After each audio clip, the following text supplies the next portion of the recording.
Pain was a hot, insistent poker, jabbing into my side with every ragged breath. I pressed a hand against the makeshift bandage, feeling the warm stickiness seep through the gauze and my torn shirt. The splintered floorboards of the derelict Victorian house groaned under my weight, each sound an explosion in the oppressive silence. Moonlight, thick with dust motes, sliced through grimy windows, painting long skeletal fingers across a hallway that stank of rot and something else. Something ancient and predatory. I was hunting, but I was also bleeding, and in the quiet moments between heartbeats, the memories always rushed back in. It wasn't supposed to be this way. I wasn't supposed to be this person, this thing that crept through shadows with a silver-etched pistol in his hand. I was Arthur. Arthur who worked in accounts payable. Arthur who had a corner cubicle with a dying ficus plant and a picture of his family taped to the monitor. Sarah with her laugh that could fill a room, and my two kids, Leo and Mia. My world was spreadsheets, mortgage payments, and the smell of coffee in the morning. A good world. A simple world. The memory that always broke through first was the silence. Coming home from a late night at the office, I remember noticing the front door was slightly ajar. Not kicked in, just open. The evening air felt wrong, heavy. I called out Sarah's name. The silence that answered was a physical thing, a heavy blanket that smothered all sound. I stepped inside, the overturned lamp, the shattered picture frame on the floor. And then, the coppery metallic smell. I found them in the living room, or what was left of them. The police were useless. They spoke in hushed professional tones about a home invasion, a wild animal, maybe a bear that had wandered down from the hills. They used words like unprecedented and gruesome. They took notes, put up yellow tape, and offered condolences that sounded like they were reading from a script. But their eyes held a confusion that bordered on fear. There were no fingerprints, no footprints that made sense, just carnage. My world didn't just end, it was scooped out, leaving a hollow, screaming void. I quit my job. I spent weeks, then months poring over police reports, news articles, folklore. I became a ghost haunting libraries and internet forums, a man chasing a shadow. I was losing my mind. Then he found me. He was waiting for me outside my empty, silent house one evening. He was an old man, with a shock of white hair and eyes the color of a stormy sky. His face was a roadmap of scars and hard-won wrinkles. He didn't introduce himself. "They weren't killed by a man or any animal, you know," he said, his voice a low gravel. "You're looking for a monster, and I hunt monsters." I thought he was a lunatic, a predator preying on a grieving man. I told him to get the hell off my property. He just stood there, unmoved. "You don't believe me. That's good, healthy even. But your search for answers has hit a wall made of things you can't comprehend. I can show you that wall. I can teach you how to break through it. Come with me." Something in his calm certainty cut through my haze of grief and rage. I had nothing left to lose. I followed him. He led me not to a car, but on foot, through the sleeping suburbs and into the grimy, forgotten underbelly of the city. We moved into a narrow alleyway wedged between a pawn shop and a derelict laundromat. The air grew thick with the stench of urine and rotting garbage. The only light was a single flickering bulb high on a telephone pole, casting our shadows long and distorted against the brick walls. He walked with a silent, measured tread I couldn't hope to match. My own footsteps sounded like gunshots in the compressed space. He stopped, holding up a hand. He pointed toward a large, dented metal dumpster overflowing with black trash bags. "Listen," he whispered. I strained my ears. At first, nothing.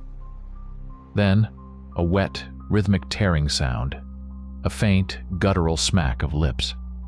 Something was moving inside the dumpster, shifting the bags. A shiver, cold and sharp, traced its way down my spine. This wasn't a stray cat or a raccoon. The sound was too deliberate, too hungry. The old man stooped, his movements fluid and unnervingly calm. He picked up an empty soda can. He took a step forward, his worn leather boots making no sound on the broken asphalt. He drew his arm back and, with a flick of his wrist, tossed the can. It clattered against the side of the dumpster with a sharp clank. The tearing sound stopped. For a heartbeat, there was only the hum of the city. Then, with a screech of rusted hinges, the plastic lid of the dumpster was thrown back from the inside. What emerged was a perversion of the human form. It was hunched and pale, with skin the color of curdled milk stretched tight over a skeletal frame. Its limbs were too long, ending in dirty, talon-like fingernails. Its face was a nightmare.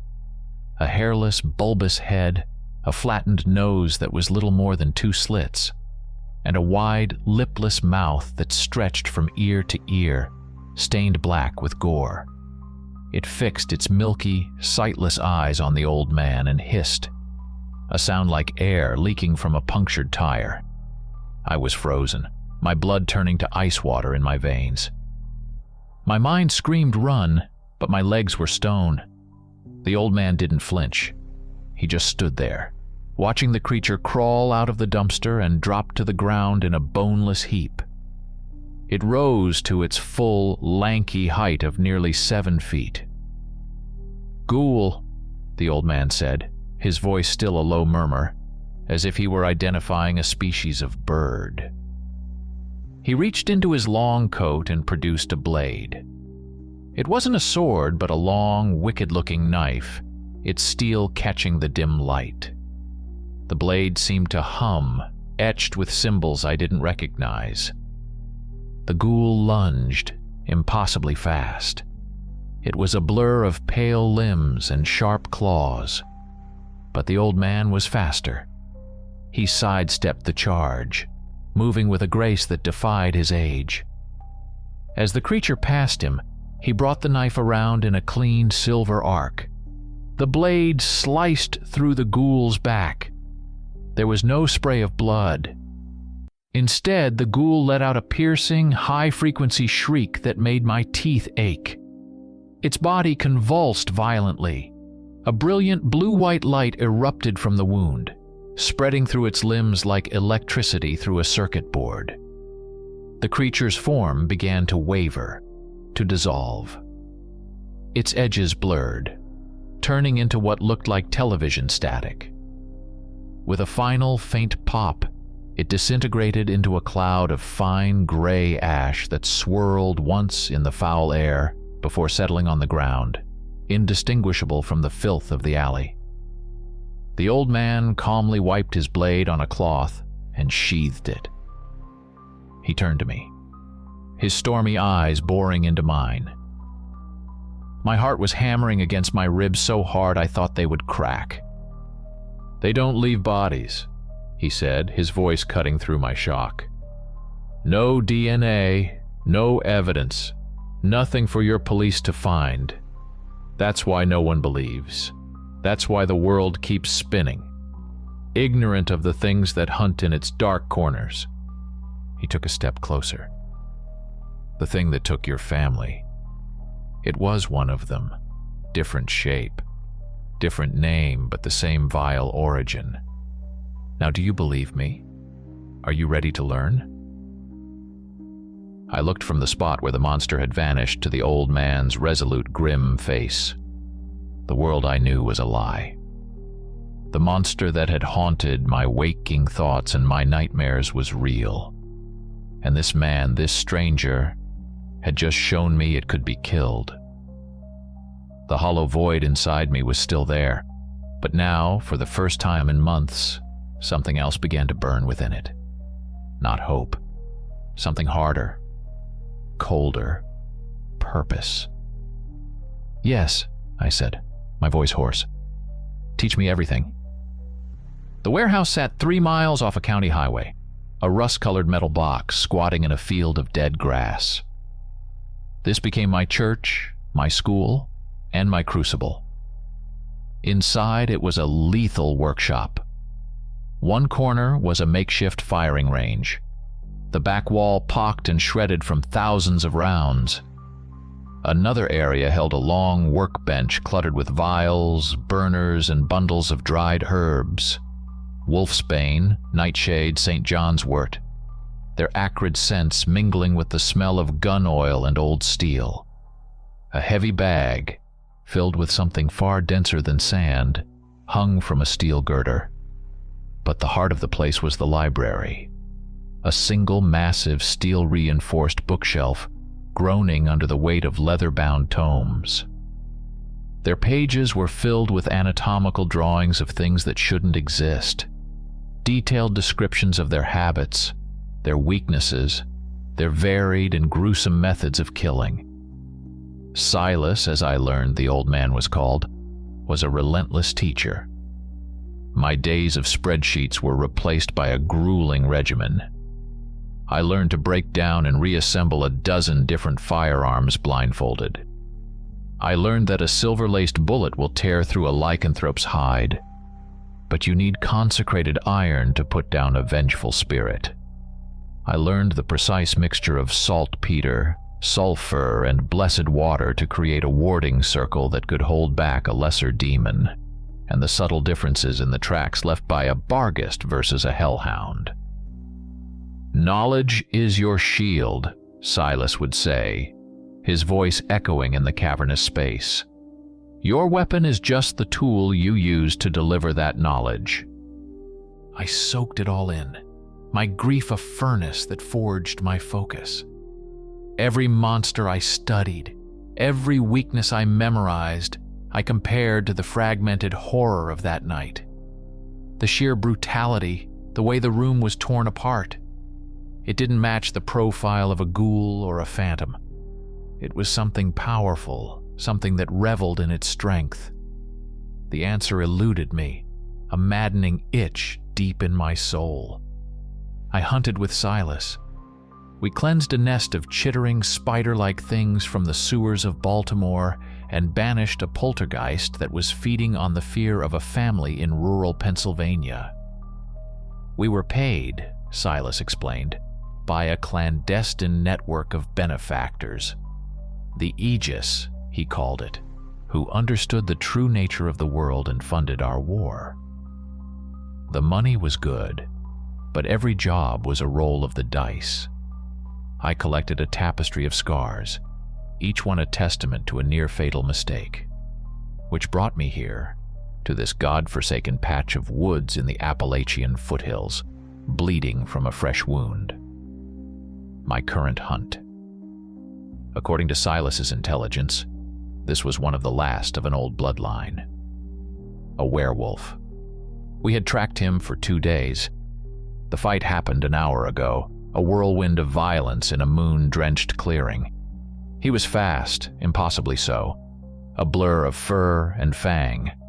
My first 2 shots, silver-tipped rounds from my customized Colt Python, went wide. He was on me before I could fire a third. The world became a maelstrom of claws and snarling fury.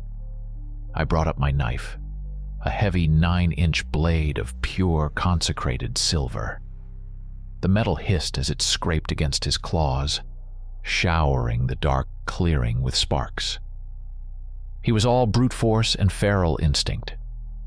His weight, easily 300 pounds of muscle and bone, slammed me against the trunk of an oak tree, the impact driving the air from my lungs. His jaws, filled with teeth like yellowed daggers, snapped inches from my throat. His hot, fetid breath washing over my face. I twisted, ramming the pommel of my knife into the side of his massive head. He grunted, shaking his head, and raked his claws across my side. The pain was searing, white-hot, stealing my strength. I was losing. He was too strong. As he reared back for a final killing bite, I saw my opening. It was a desperate suicidal move. I let go of my knife hand, leaving myself exposed, and with my other hand, I grabbed a fistful of the coarse fur on his chest and pulled, using his own momentum to spin him around. As he stumbled, I drove the silver blade deep into his flank. He howled, a sound of pure agony that echoed through the forest. It wasn't a wolf's howl. It was something deeper, more human in its pain.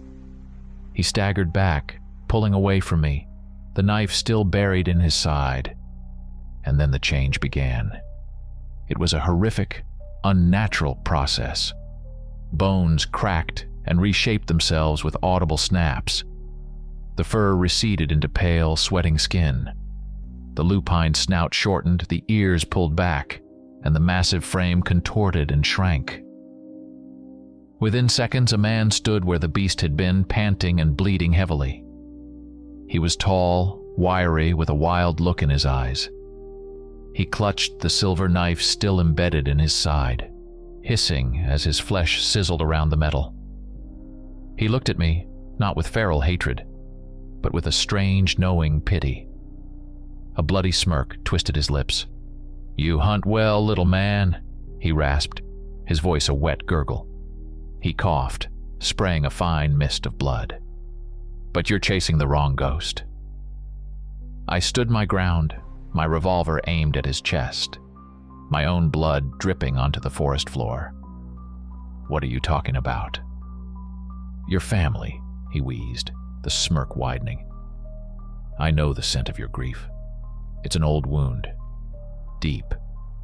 It wasn't one of my kind. The chaos, the artistry of the scene you carry in your head, that's not our way. Too messy.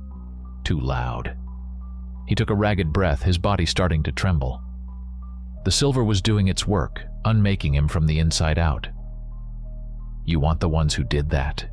You want the ones who play with their food?" My finger tightened on the trigger. "Who?" He laughed, a choked, rattling sound. "Vampires. An old clan. But it wasn't just any vampire. It was a princeling. The son of their lord. A spoiled, vicious little bastard who gets enthusiastic when he drinks too much." The world tilted. Vampires.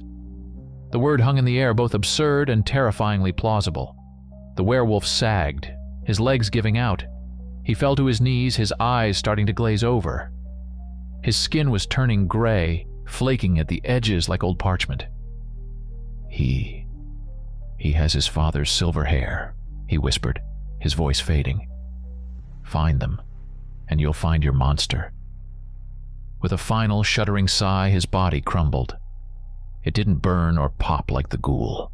It just collapsed in on itself, dissolving into a pile of fine, dark ash that the night breeze immediately began to scatter among the dead leaves. I stood there for a long time, the man's final words echoing in my head. A name. A target. A face to put on my hate. The burning in my side was a dull throb now, a secondary concern. But as I finally looked down at the deep, four-pronged gash, at the ragged edges of the wound where his fangs had torn my flesh, a new and terrible thought surfaced. A werewolf's bite. A cold dread, far deeper than the fear of any monster, began to creep into my heart. But it was quickly suppressed, buried under a surge of white-hot rage. The bite might be a death sentence, a curse that would turn me into the very thing I hunted.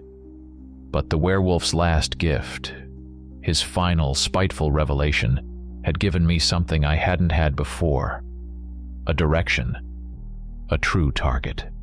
The possibility of my own monstrous transformation seemed a small price to pay for the chance at vengeance. The drive back to the warehouse was a blur of rain-slicked highways and the steady, throbbing ache in my side. I cleaned and stitched the wound myself, the needle clumsy in my trembling hands. Every pull of the thread was a reminder of the werewolf's fangs, of the poison now swimming in my blood. I said nothing of the bite to Silas. Revealing it would mean a silver bullet and a quick end. My hunt wasn't over. It had just begun. I found him in the library, cleaning a silver inlaid shotgun, the scent of solvent sharp in the air. I told him what the werewolf had said. I watched his face carefully as I spoke of the vampire lord and his son. The easy confidence in his eyes hardened into something grave. He set the shotgun down, his movements deliberate. "Arthur, this changes things. Ghouls, spirits, even a lone lycanthrope. They are manageable threats. A structured vampire clan, an old one, is another level of predator. They're not just monsters. They're an organization. They have wealth, influence, and centuries of experience in staying hidden. This isn't a hunt. It's a declaration of war against an enemy you can't possibly comprehend." "He killed my family, Silas," I said, my voice flat and hard. "Comprehension doesn't factor into it. Vengeance is a fire that consumes the man who wields it," he warned, his stormy eyes searching mine. "I'm already burned to ash," I replied. "All I have left is the heat." He sighed, a long, weary sound of resignation. He knew he couldn't stop me. He walked over to a locked cabinet and pulled out a heavy, steel-lined case. Inside were weapons I'd only seen in the bestiary tomes. Syringes filled with a viscous, clear liquid. "Dead man's blood," he called it, a potent paralytic for the undead. A crossbow with bolts fletched in hawk feathers and tipped with sharpened, consecrated ash wood. And a bandolier of small glass grenades filled with concentrated garlic extract and silver nitrate. "They have a suspected haven," he said, pulling down a large map of the Pacific Northwest. He tapped a finger on a city north of Seattle, nestled between the Sound and the mountains. An old logging and shipping town that fell on hard times and then suddenly experienced a renaissance. New money, new nightclubs, a burgeoning art scene, a perfect hunting ground. They'll be careful. They've survived this long by being untouchable. He looked me in the eye. "Go there. Watch, learn. Do not engage unless you are certain. Find the princling, confirm it's him. Then we make a plan." I landed in Seattle and drove north, the sky a perpetual weeping gray. The town was a mix of old brick waterfront buildings and new gleaming glass and steel condos. At night it came alive with neon and music. I spent 3 nights watching, feeling the rhythm of the city, learning the flow of its nocturnal life.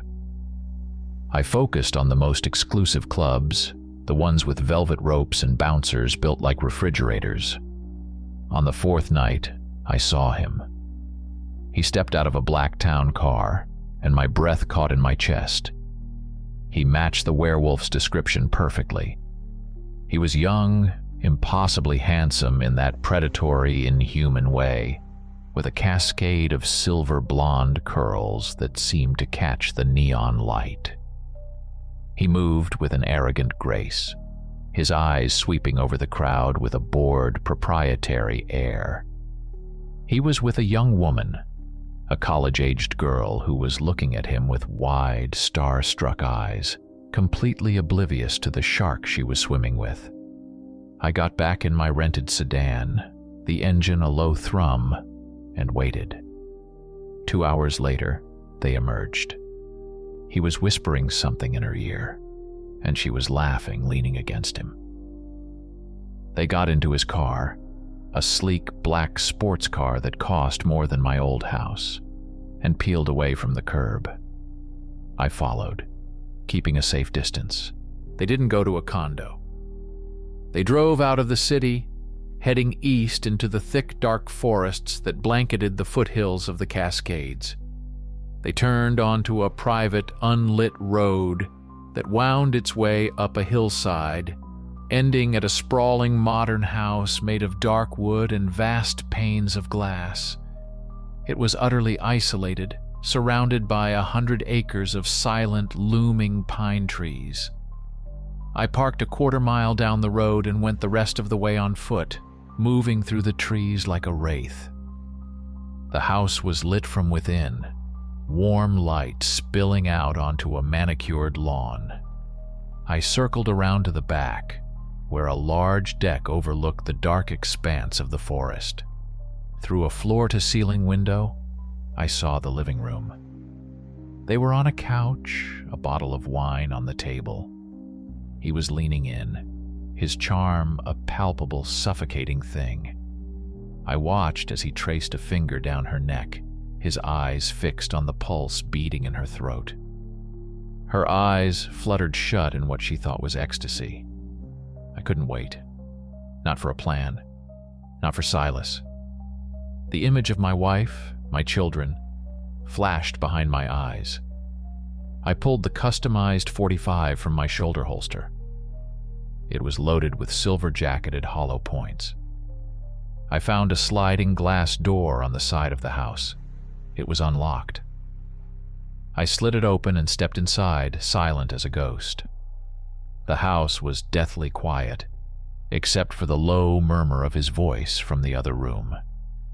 I moved through a darkened hallway, my heart a cold, steady drum in my chest. I entered the living room just as he leaned in to bite. His fangs were extended, twin ivory needles gleaming in the lamplight, poised over the girl's throat. "Get away from her," I said. My voice was low, but it cut through the air like a razor. He snapped his head up, his face transforming from seductive charm to snarling fury. His eyes glowed with a faint crimson light. "Who the hell are you?" he hissed. He moved with supernatural speed, a blur of motion. But I was expecting it. I didn't aim for his chest, I aimed for his legs. The first shot was a deafening roar in the enclosed space. The silver bullet struck his right knee, shattering it. He screamed, a high, inhuman sound of pain and rage, and collapsed to the floor. Before he could recover, I fired again, putting a second round through his other kneecap. He crumpled, thrashing on the expensive rug, his screams turning to guttural snarls. The girl, jolted from her trance, saw the fangs, the glowing eyes, the pure malice on his face, and let out a single piercing shriek before her eyes rolled back, and she fainted dead away. I ignored her. I walked over to the writhing vampire, my gun leveled at his head. From my coat, I pulled a thin 10-foot length of steel cable, woven with threads of pure silver. He watched me, his crimson eyes burning with hate. "You'll die for this, mortal?" "Maybe," I said, kicking his legs out. I looped the silver-laced cable around his wrists and ankles, cinching it tight. His skin smoked and sizzled where the silver touched it, and he howled in agony. I dragged him, bucking and cursing, into the master bedroom and tethered the cable to the heavy 4-poster bed frame. He lay there, panting, helpless. The arrogance was gone, replaced by a dawning fear. I pulled up a chair. "We're going to have a talk, your lord, your father, and you. A few years ago, a family, a mother, a father, 2 small children." His eyes widened almost imperceptibly. "I don't know what you're talking about." "Liar," I said, pressing the muzzle of the .45 against his forehead. The metal was still hot. "I can smell the lie on you. Your kind gets sloppy when you're drunk on blood. You lose control. You make a mess." Sweat beaded on his pale forehead. He was terrified. The bravado was a thin veneer, and I had shattered it. It happens sometimes," he stammered, his eyes darting around the room. "The frenzy. You can't always control it. It might have been me. I don't remember all of them." "Where's your father's mansion? The main nest?" I demanded. "In the mountains deeper in the forest," he babbled, the words tumbling out of him. It's an old estate, looks like a castle. You can't get in. There are dozens of us. Guards, he'll kill you." "He can try," I said, my voice empty. I had what I needed. He had confessed. In his terrified eyes, I had seen the flicker of memory, the confirmation that he was the one. This was the face of the monster that haunted me. "Please," he whimpered, the last of his pride gone. He was just a boy, a very old, very evil boy. "Let me go. I can give you anything. Money, power. I can make you like me." I looked at his pathetic, beautiful, monstrous face. I thought of Leo's model airplanes and Mia's favorite stuffed bear. I thought of Sarah's laugh, and I felt nothing. Nothing at all. "I don't want to be like you," I said softly. I pulled the trigger. The gunshot was a final, declarative punctuation mark. His head snapped back and his body went rigid. Then, just like the werewolf, he began to crumble, the silver in the bullet and the cable accelerating the process. In seconds, all that was left was a pile of gray ash on the silk sheets and the lingering smell of ozone. I walked back into the living room. The girl was still unconscious on the floor. I picked her up. She weighed next to nothing, and carried her to the couch, laying her down gently. She'd wake up with a headache and a terrifying, fragmented memory she'd probably dismiss as a drunken nightmare. She was alive. That was more than my family got. I didn't wait. I slipped out the glass door and melted back into the forest, leaving behind a dead monster and a confused girl in a house of ghosts. The hunt was on. The vampire's words, "You can't get in," were a challenge, not a deterrent. A fortress built by the undead would have weaknesses, passages forgotten by time. Silas had taught me that every stronghold has a back door, and it's usually the sewer. I spent a day studying old municipal maps, cross-referencing them with topographical surveys of the forested mountain region the young vampire had described. I found it. A forgotten storm drain system, built a century ago for a mining operation that had long since gone bust, that ran directly underneath a large, secluded parcel of land marked as a private estate. The entrance was a rusted iron grate half swallowed by weeds and mud, hidden in a ravine 2 miles from the main gate of the estate. The air that billowed out was foul, a cocktail of stagnant water and decay. Armed with a high-powered flashlight and my weapons secured in waterproof packs, I descended into the darkness. The tunnel was a claustrophobic brick tube, barely 5 feet high. I moved through ankle-deep, sludge-like water that gurgled with a sickening slowness. The only sounds were the drip, drip, drip of unseen leaks and the squelch of my boots in the muck. After what felt like an eternity of stooped, agonizing progress, the tunnel opened into a larger, stone-hewn junction. And I knew I was in the right place. The architecture was older, more deliberate. Carved into the damp stone walls were faint, eroded symbols, vampiric crests, sigils of power. This wasn't just a sewer. It was an undercroft, an ancient artery connected to the heart of the beast. I followed a side passage that sloped upwards, the air growing colder, cleaner. It ended at a heavy, iron-banded oak door. No lock. It swung open on silent, well-oiled hinges into a cavernous wine cellar. Racks of dust-caked bottles stretched into the gloom. The air here was still and cold, heavy with the scent of damp earth, old wine, and that faint, coppery tang of blood I knew so well. My hand went to my .45 as I crept up a winding stone staircase. I emerged into a grand, baronial hall. The scale of the place was staggering. A vaulted ceiling soared 30 feet above, lost in shadows. The walls were lined with dark oil paintings of stern-faced aristocrats with pale skin and predatory eyes, generations of the same damned family. Moonlight streamed through a towering stained glass window, depicting a wolf being slain by a bat-winged figure. Suits of medieval armor stood like silent sentinels in the corners. The entire place was a monument to Gothic excess and ancient evil. Despite the grandeur, it felt lived in. A half-empty glass of what looked like red wine sat on a polished mahogany table. A book lay open on a velvet chaise lounge. They were here. They were close. My presence did not go unnoticed for long. I was crossing the marble floor when a shadow detached itself from the ceiling. There was no sound, just a sudden drop in temperature. I spun around, raising my pistol, as a vampire landed on the floor in a silent crouch. He was dressed in a simple black tunic, his face gaunt, his eyes burning with red malice. Before I could fire, another one dropped from the shadows behind me. Then another. I was surrounded. The fight was a blur of desperate action. I fired twice, the silver-jacketed rounds finding their marks.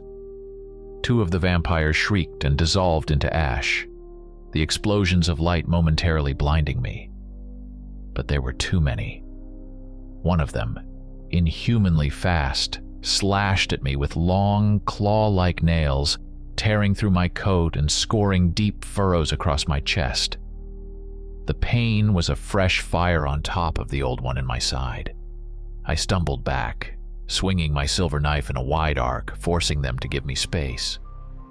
Another lunged from my blind spot, sinking his fangs into my shoulder. I roared, a sound of pure animal rage, and slammed the butt of my pistol into his temple. He staggered back, his fangs ripping free, but the damage was done. My vision swam. My strength was failing. They were toying with me, their movements fluid and confident.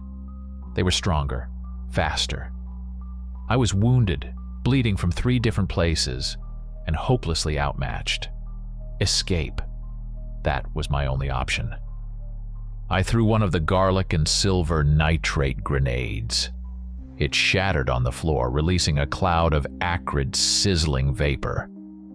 The vampires recoiled, hissing and shielding their faces.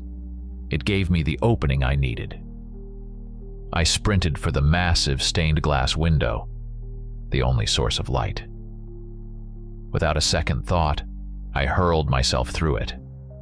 The sound of shattering glass was deafening. I sailed through the air, shards of colored glass raining down around me, and then I was falling. The drop was at least 50 feet. Below me, I saw the dark, churning water of a fast-moving river that cut through the estate's grounds. I hit the water with a bone-jarring impact that knocked the last of the air from my lungs. The cold was a shock to my system, a brutal, icy clench that threatened to stop my heart. The current was powerful, grabbing me, dragging me under, tumbling me over rocks. I fought my way to the surface, gasping for air, my wounds screaming in protest.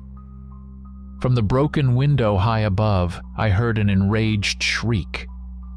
They thought the fall and the river would kill me, but they weren't taking any chances.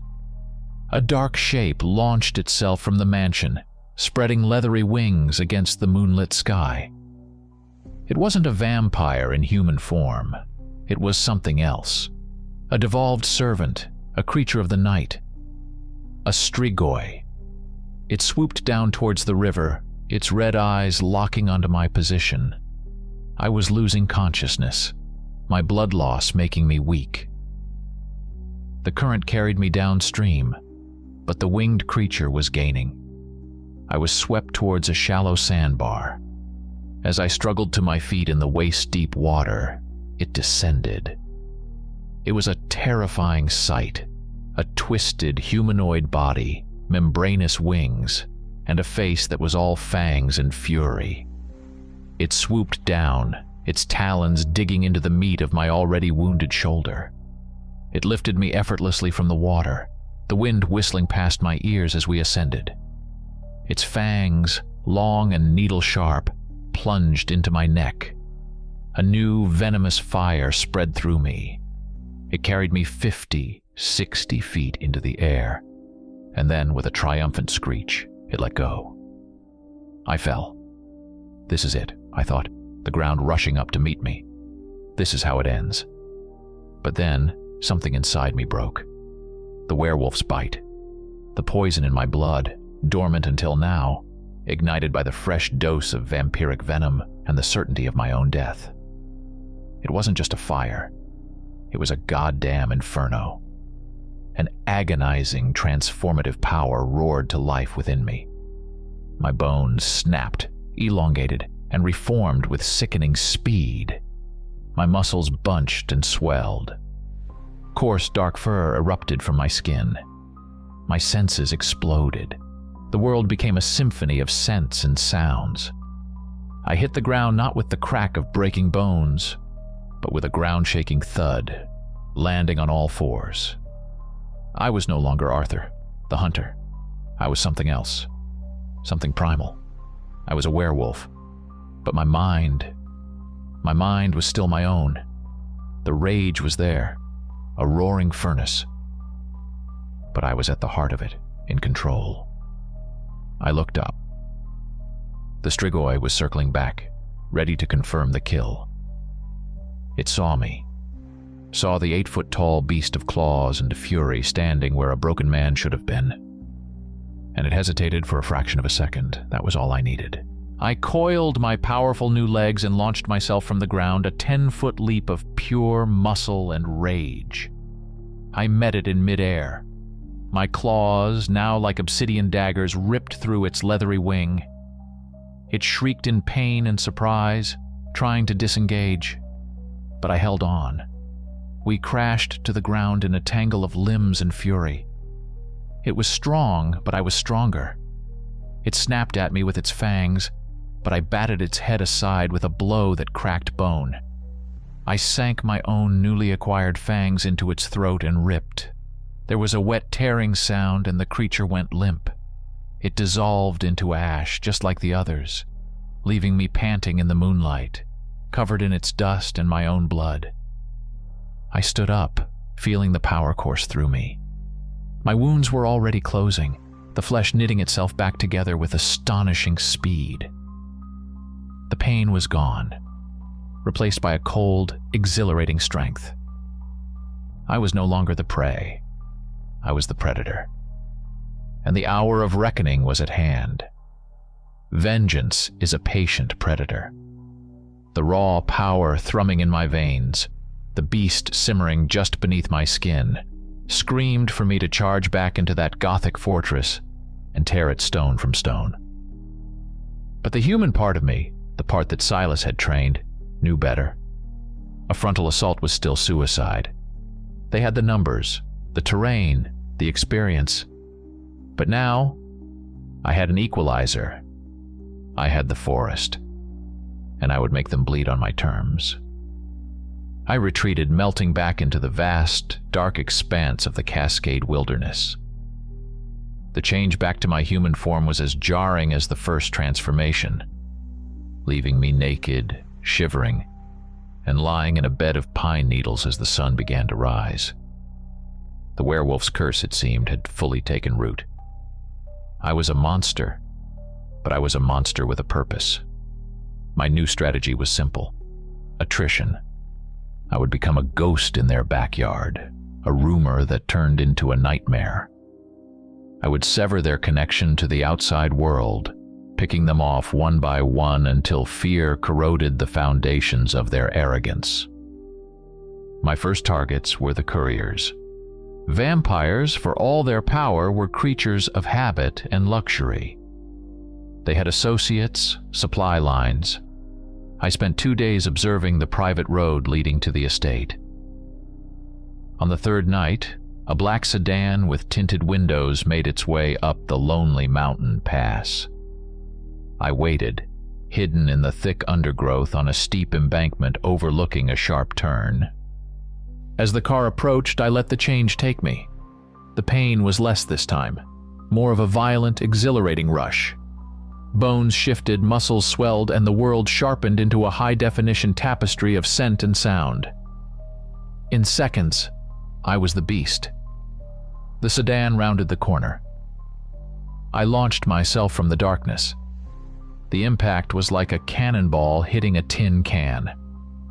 My nearly 400-pound form slammed into the driver's side door, crushing it inward.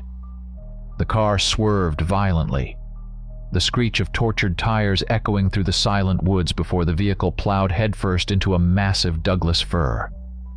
The crunch of metal and the shattering of glass were explosive. Two vampires, both dressed in sharp suits, stumbled out of the wreckage, dazed but infuriated. They saw me, a hulking silhouette of fur and fang against the glare of their own broken headlights, and their faces twisted into masks of disbelief and rage. "A lycanthrope," one of them hissed. They came at me together, their supernatural speed a blur even to my enhanced senses. But they were on my ground now. The uneven, root-laced forest floor was my ally.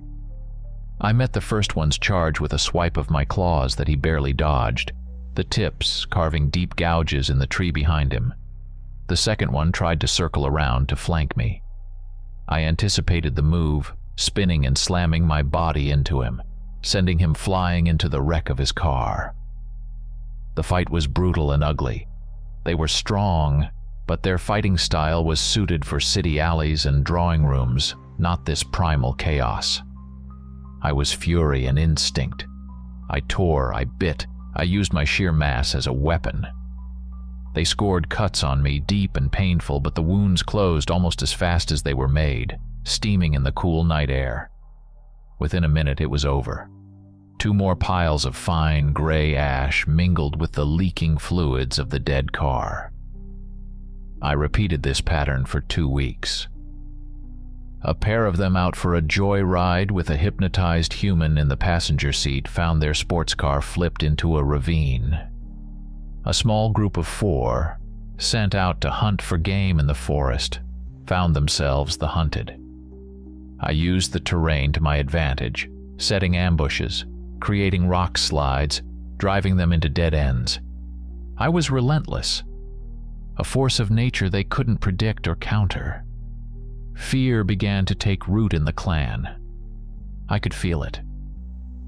The patrols they sent out grew larger, more cautious.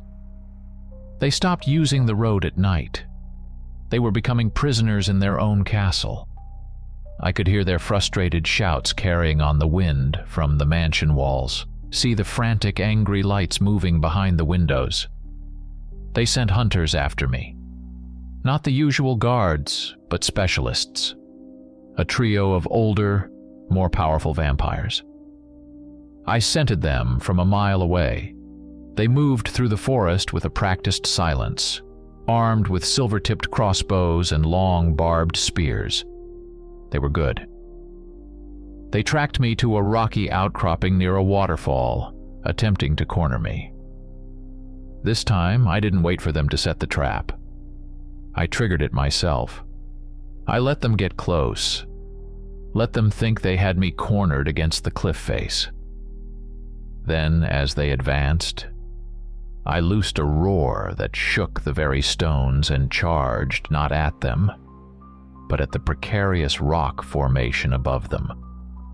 My claws found purchase on the weathered stone, and with a surge of strength I tore a massive half-ton boulder loose. It crashed down with the sound of thunder, shattering the ground where they had stood a second before. 2 of them were fast enough to leap clear. The third wasn't. He was crushed instantly, his immortal form obliterated under the weight of the rock. The remaining 2 stood in shock, their faces pale in the moonlight. That shock turned to terror as I descended upon them from the cliffside, a demon of vengeance wreathed in shadow and spray from the waterfall. The fight was short. They were masters of their craft, but they had been trained to hunt beasts, not a thinking monster fueled by a human desire for revenge. I left their ashes scattered at the base of the falls. Night after night I bled them. I turned their hunting ground into my personal abattoir. I was no longer just Arthur, the grieving husband and father. I was something more. I was the lupine ghost of the Cascades, the reason the ancient predators now checked the shadows for a deeper darkness. I was whittling down their numbers, fraying their nerves, isolating the king and his princeling in their stone keep. I was wounded. I was exhausted. I was losing pieces of myself to the beast with every transformation, but I was winning. And soon, the lord of the castle would have no choice but to face the monster he had helped create. After weeks of my guerrilla war, an unnatural quiet fell over the forest. The patrols stopped. The frantic energy emanating from the castle subsided, replaced by a tense, waiting silence. It was the calm before a storm, and I could feel the pressure building in the air, a palpable weight that made the hairs on my arms stand up even in human form. They weren't hiding. They were waiting, consolidating. I had pushed them too far. The king was coming off his throne. I was crouched in a dense thicket of ferns on a ridge overlooking the castle, observing it through a pair of powerful binoculars. It was near midnight, the moon a cold silver disk in a cloudless sky. For hours, nothing. Then, I felt it. It wasn't a sound or a sight, but a sudden, violent shift in the atmosphere. The air grew heavy, charged with static electricity, as if a massive lightning storm was about to break directly overhead. The temperature plummeted. A wave of pure, unadulterated power washed over the ridge, so intense it felt like a physical blow. It was an aura of ancient malice, of absolute authority. My heart hammered in my chest. This was him. From the highest parapet of the castle, a figure launched itself into the sky. It wasn't a Strigoi, not a lesser minion. This was different. He didn't have leathery bat-like wings. Instead, shadows seemed to coalesce around him, forming vast, dark wings that blotted out the stars. He rose into the air with a silent, majestic grace, a dark angel ascending his throne of night, the vampire lord. He hovered there for a moment, a silhouette of regal dread against the moon. His head turned, and even from half a mile away, I felt his gaze sweep over the forest. It wasn't a search. It was a pinpoint strike. He knew exactly where I was. There was no hiding from a being of this magnitude. With a speed that defied physics, he shot across the sky towards my position, closing the half-mile distance in seconds. He was a black comet, a streak of silent death. I dropped the binoculars and let the change consume me, not a moment to spare. The beast rose just as he arrived. He didn't land. He stopped, hovering 20 feet above the ground, the shadows of his wings casting an immense, shifting darkness over the ridge. He was ancient. His face, though unlined, held the weary weight of centuries. His hair was the color of spun silver, just like his son's, but his eyes were not the hot crimson of his underlings. They were cold, black voids, deep as wells, and they held an intelligence that was terrifying. "So?" His voice echoed, not through the air, but directly inside my head. A calm, resonant baritone that vibrated in my skull. "This is the rabid dog that has been chewing on my leash." I didn't answer with words. I answered with a roar, a challenge that ripped from my throat and shook the trees around us. A flicker of something, annoyance, surprise, crossed his ageless features. A talking beast. How novel. He descended slowly, landing on the rocky ground with the silence of a falling feather. He stood to his full height, tall and slender in his dark, tailored attire, yet radiating a power that made the very ground beneath my paws feel unsteady. "I will give you one chance," he said, his telepathic voice laced with icy command. "Leave this place, disappear, and I will allow you to live out your pathetic, cursed existence. Defy me, and I will unmake you, molecule by molecule." My response was to lunge. The battle that followed was not a fight. It was a cataclysm. My charge, which had shattered cars and broken lesser vampires, was met with an almost casual backhand. The blow was like being hit by a freight train. I was thrown 30 feet, crashing through a stand of young pine trees, their trunks snapping like twigs. I landed in a heap, my ribs screaming in protest, but the lycanthropic healing was already working, knitting bone and sinew back together. I scrambled to my feet, shaking my massive head to clear it. He hadn't moved from his spot, a faint condescending smile on his lips. "Crude," his voice echoed in my mind. "All rage and no finesse." This time I was more cautious. I circled him, a low growl rumbling in my chest. He stood perfectly still, a statue of death in the moonlight. I feinted to the left, then darted right, trying to get past his guard. He moved with a liquid grace that was mesmerizing. His hand shot out not to strike, but to grab. His fingers, impossibly strong, closed around my throat, lifting me off the ground. I choked, my powerful limbs flailing uselessly. His grip was like iron. My claws raked at his arm, but the sound of my obsidian talons scraping against his skin was like metal on stone.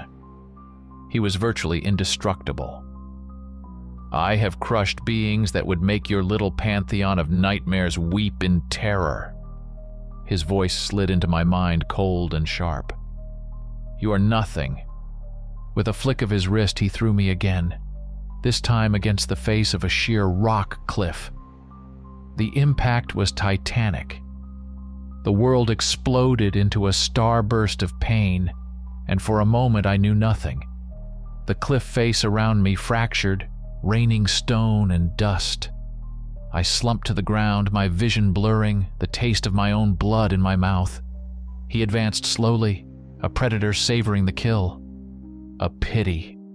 "You have power, beast, but you are undisciplined. A wildfire without a wind to guide it." As he loomed over me, ready to deliver the final blow, something inside me ignited. It was the pain, the rage, the sheer hopeless desperation of the moment. But there was something else too. A deeper wellspring of power I hadn't yet touched. The core of the curse. My body was a wreck.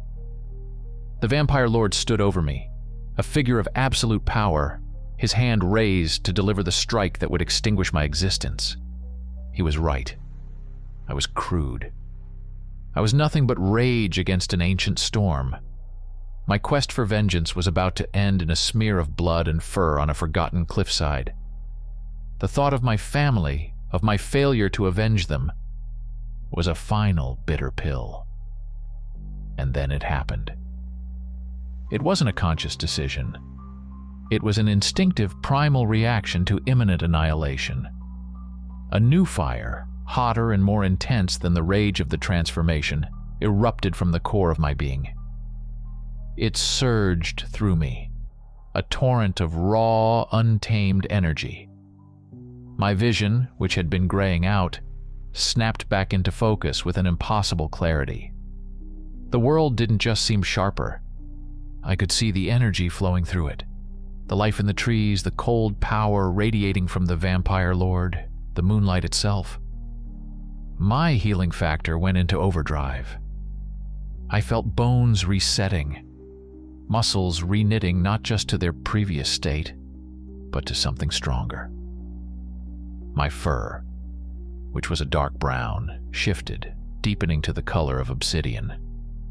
A low, blue-white energy, like static electricity, began to crackle around my claws and fangs. I pushed myself up from the crater I'd made, my growl changing from one of pain to something deeper, more resonant, a sound that seemed to vibrate with the very power of the earth. The vampire lord, his hand still raised, froze. For the first time since he appeared, his mask of cold arrogance cracked.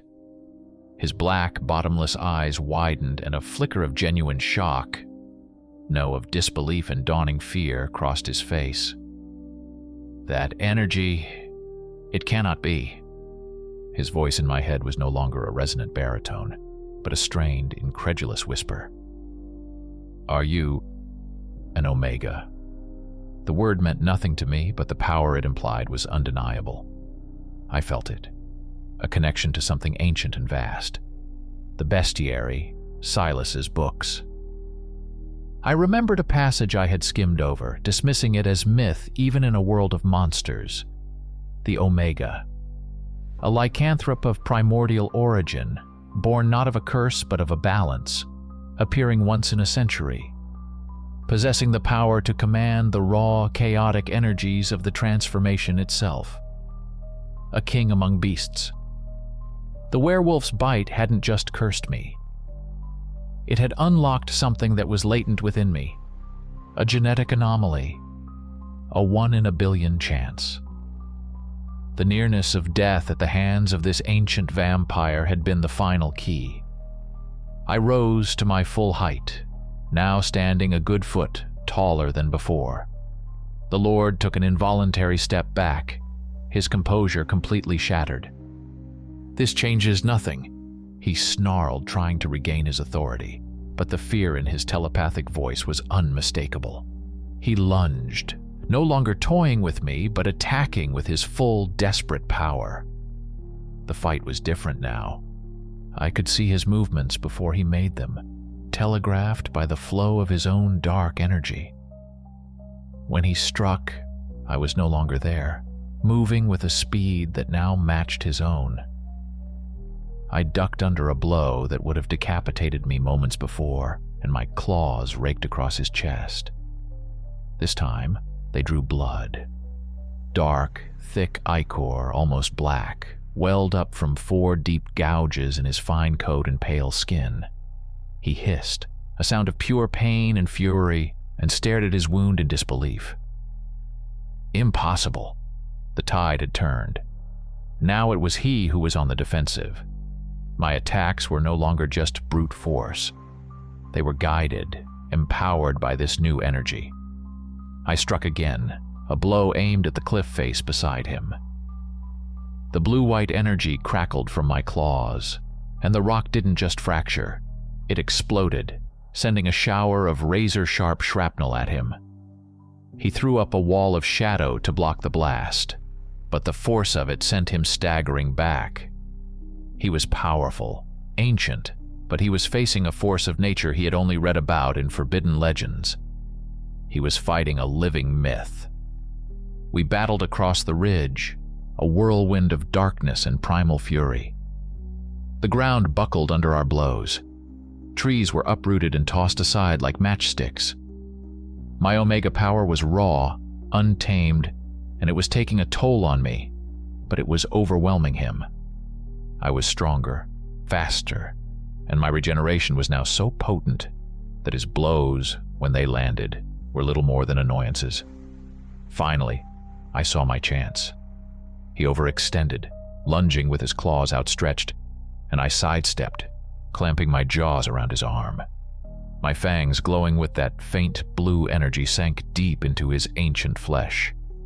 He screamed, a real vocal scream this time, a sound of pure agony that tore through the night.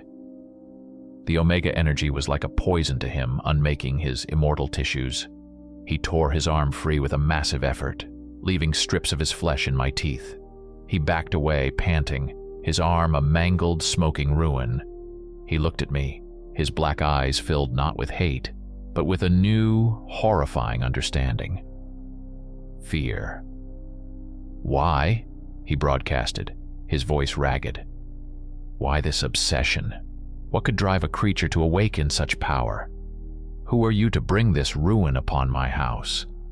His shadows began to swirl around him, preparing for flight. He knew he couldn't win. My answer was not a roar this time. I focused, pushing the words from my mind into his, my first attempt at the same telepathy he used. The image was raw, brutal, and filled with all my pain. My quiet suburban house, the broken door, the smell of blood, the sight of my wife and 2 small children, torn apart in a frenzy of sadistic glee. The vampire lord received the image and physically recoiled as if struck. His face, already pale, turned as white as bone.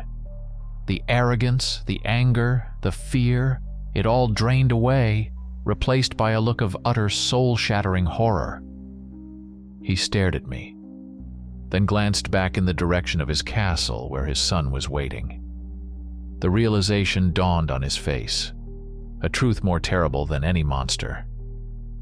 Without another word, he dissolved into a vortex of shadow and shot into the night sky, flying not with the arrogance of a king, but with the desperation of a damned soul. He wasn't just fleeing me. He was racing to confront a horror of his own making.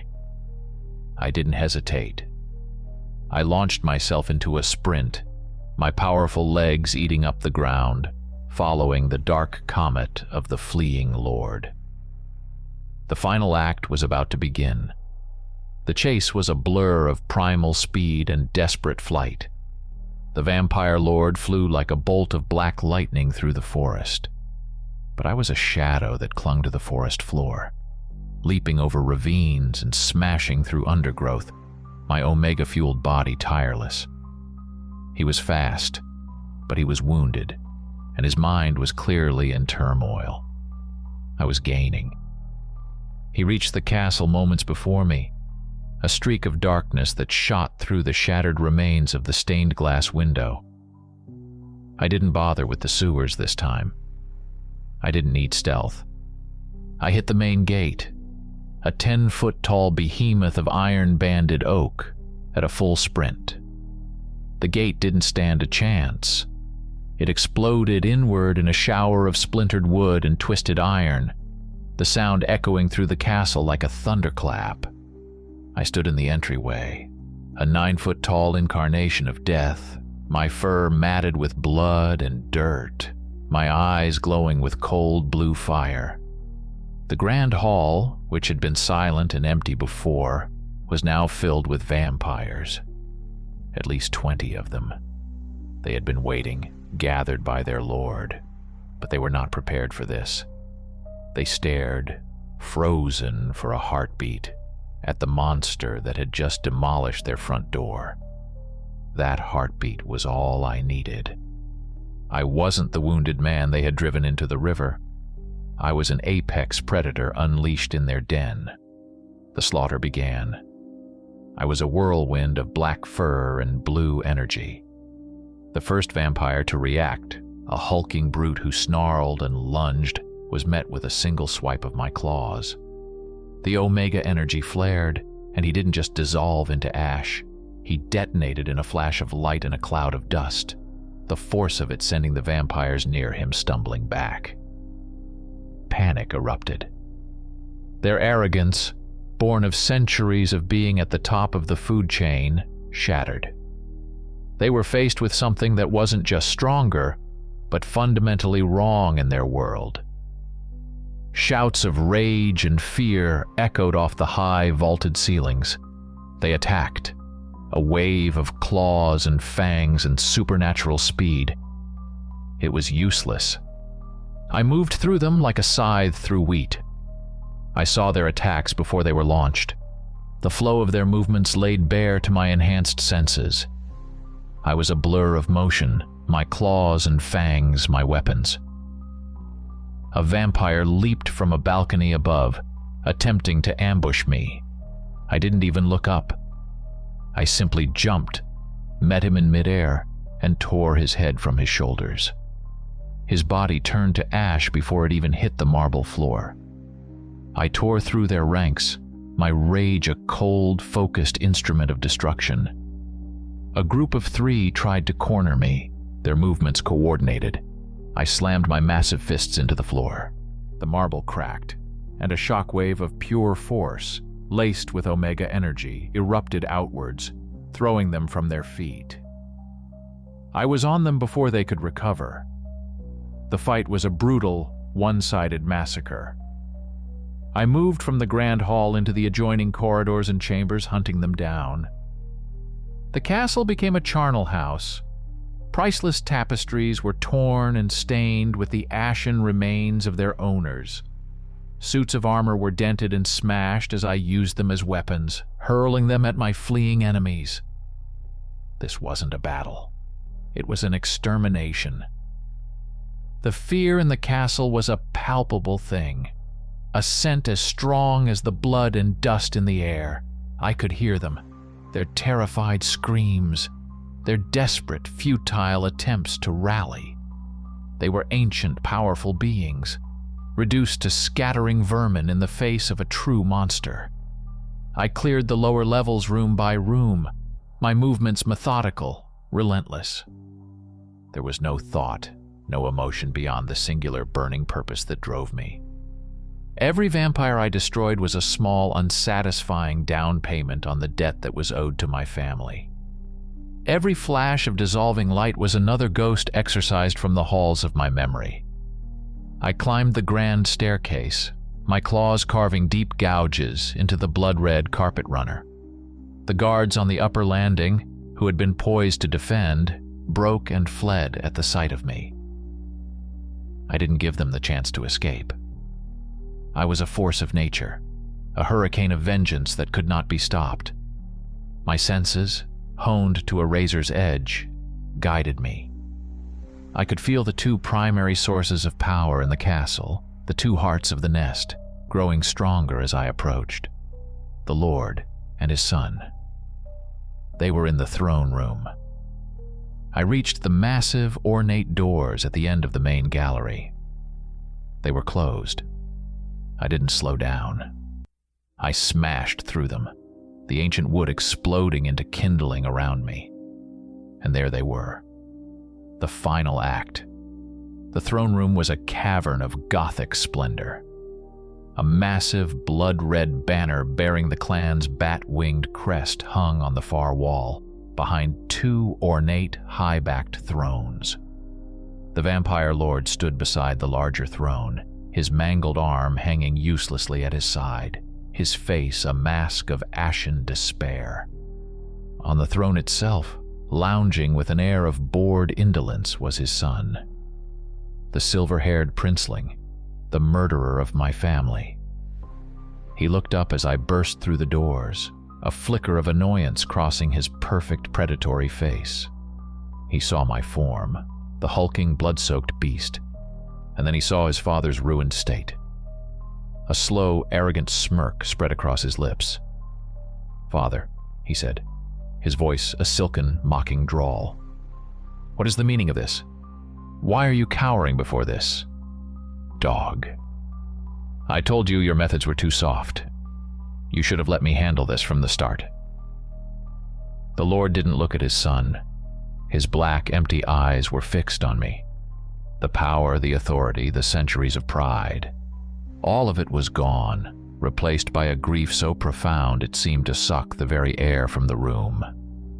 He had seen the truth in my memories. He had confronted his son. And he had realized he had not raised an heir, but a mindless, rabid animal. A reflection of the worst parts of their nature, with none of an elder's control or wisdom.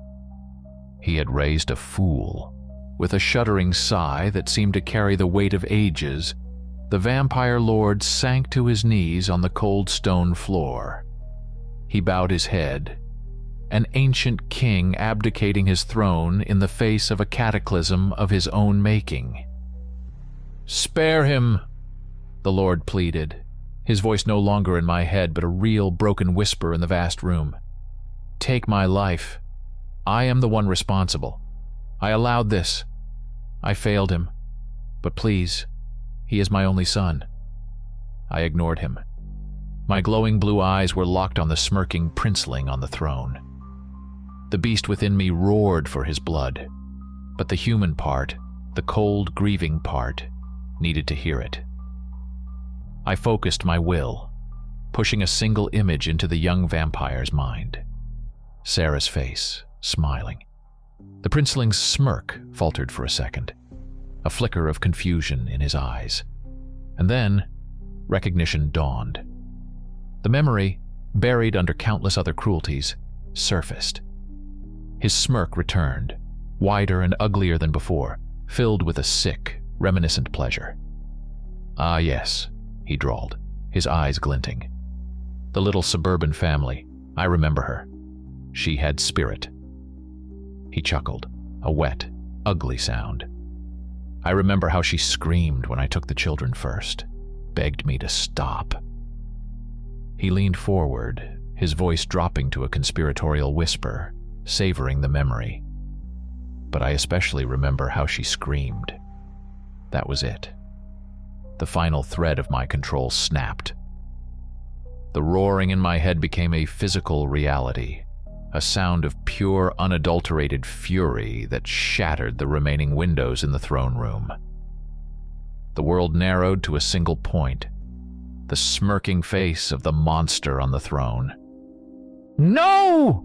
the Lord screamed, sensing the shift, the point of no return. "You fool! You've doomed us both!" But it was too late. I was moving. I crossed the 50 feet of the throne room in a single explosive bound, a black-furred missile of Omega-fueled hatred. The princeling's arrogant expression finally melted into one of pure, stark terror as he realized the sheer apocalyptic speed and power bearing down on him. He had no time to move, no time to even stand. I didn't slow. My clawed hand, wreathed in blue fire, closed around his throat. In one single, brutal, fluid motion, I tore his head from his shoulders. His beautiful, cruel face was frozen in a mask of shock. For a split second, his body remained sitting on the throne, a headless king before it and the head in my hand erupted into a silent, swirling cloud of gray ash that gently settled over the velvet seat. A scream of pure, absolute anguish tore from the kneeling lord's throat. It was a sound that no human could make. A sound of a soul being ripped in two. He shot to his feet, his eyes no longer black voids but burning, molten suns of pure grief and madness. "You killed my son!" he shrieked, and his body began to contort. His form swelled, his fine clothes tearing away. His skin darkened to a stony gray. His spine hunched, and massive, leathery wings, real ones this time, burst from his back. His face elongated into a horrifying, bat-like snout, his mouth splitting wide to reveal rows of needle-sharp teeth. He grew and grew until a 15-foot-tall monstrosity, a true demon of the night, stood where the grieving father had been. This was his true form, a being of ancient rage and power unleashed. It roared, a sound that shook the very foundations of the castle, and charged. The final battle had begun.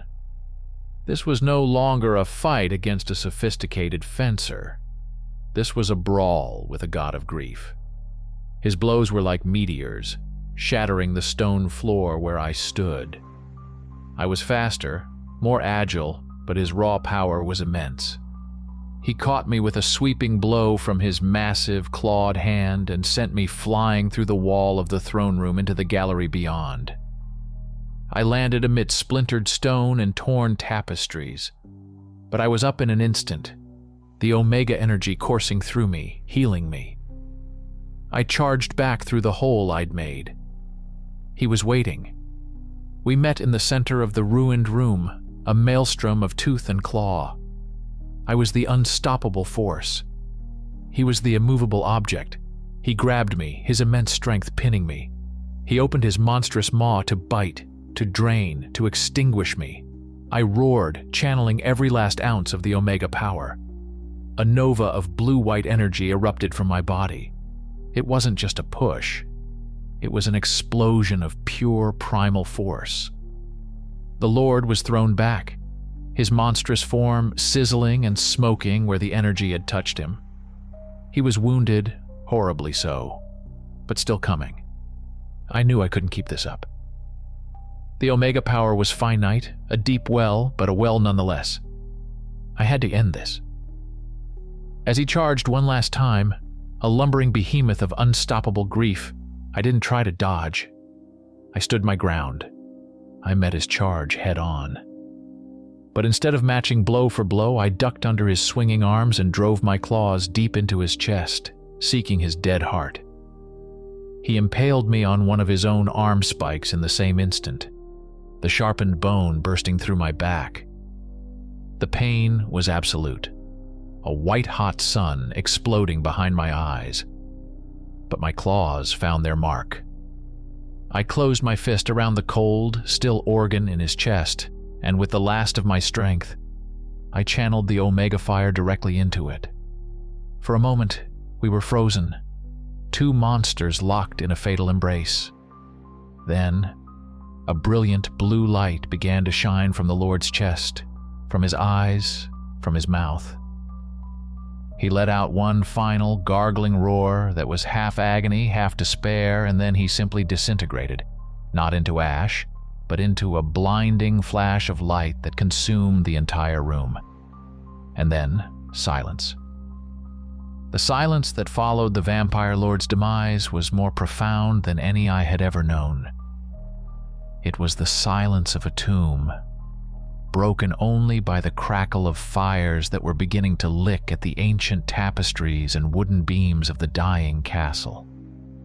I pulled myself free from the sharpened bone that had impaled me, the wound in my chest already sealing itself with a hiss of steaming flesh.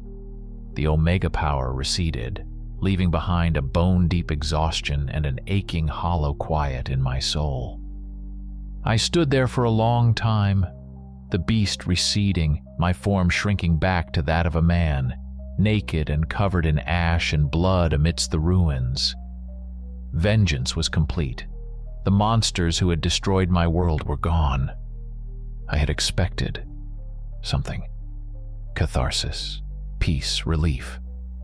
But there was nothing, just an emptiness, vast and cold as the night sky. The faces of Sarah, Leo, and Mia were still there behind my eyes, but their memory was no longer a fire driving me forward. It was just a wound that would never heal. I walked out of the burning castle, not looking back as the roof began to collapse in a shower of sparks and flame. I found my clothes where I had left them, tattered and reeking of the woods, and melted back into the forest as the first sirens began to wail in the distant valley. I spent the next month in the wilderness, a ghost in the deep woods of the Pacific Northwest. I lived as the beast, hunting, sleeping under the stars, letting the wild solitude wash over me. I needed to understand what I had become. I was a man who could turn into a monster who held the memories of a man. An Omega, a power I never asked for, born from a tragedy I could never escape. The rage had cooled, leaving behind a grim, hardened reality. I had won my war, but the peace felt like a defeat. Finally, when the moon had completed its cycle, I knew I couldn't hide forever. I made my way back across the country, a specter on buses and freight trains, until I arrived at the rust-colored warehouse that had become my only home. Silas was there, sitting at his workbench, cleaning a revolver. He looked up as I entered, and his stormy eyes took in my appearance. Thinner, harder, with an oldness in my gaze that hadn't been there before. He didn't ask for a report. He knew. The network he was part of, the Aegis, would have felt the shockwaves of an entire vampire clan being wiped off the map. "It's done," I said, my voice hoarse from disuse. He nodded slowly, setting down the gun. "I know. The whispers have been deafening." He looked at me, a long, searching look. "But it's not done for you, is it?" I sank onto a nearby crate, the exhaustion of the past month crashing down on me. I killed them all, Silas. The one who did it, his father, all of them. And I feel nothing. Just empty. I looked at my hands, flexing my fingers. What am I now? What was the point of all this? Of becoming this? Silas was silent for a time, his gaze distant. Vengeance is a ghost, he said finally. It can't fill the holes in your life. It can only dig them deeper. He stood up and walked over to the massive bookshelf, running a hand over the spines of the ancient tomes. You ask what the point is, he continued, his back to me. You ask what you are. You're a survivor, Arthur. And you have a power that few in history have ever wielded. Maybe the point wasn't to avenge your past. Maybe your tragedy was just the catalyst for you to become what the world needs now. And what does the world need? I asked, a bitter edge to my voice. Another monster to hunt the others? Perhaps, he said, turning to face me. But perhaps it needs something more. You've asked me before where they come from. The ghouls, the vampires, the lycanthropes, all of them. You've cut off one branch of a diseased tree, but the rot remains in the roots. He leaned against the bookshelf, his expression grim. The Aegis has theories, legends, whispers gathered over centuries. We believe they are not natural occurrences. They are symptoms of a deeper sickness, a focal point, a place, or perhaps a being that bleeds this darkness into our world, a source, for lack of a better term. My head snapped up.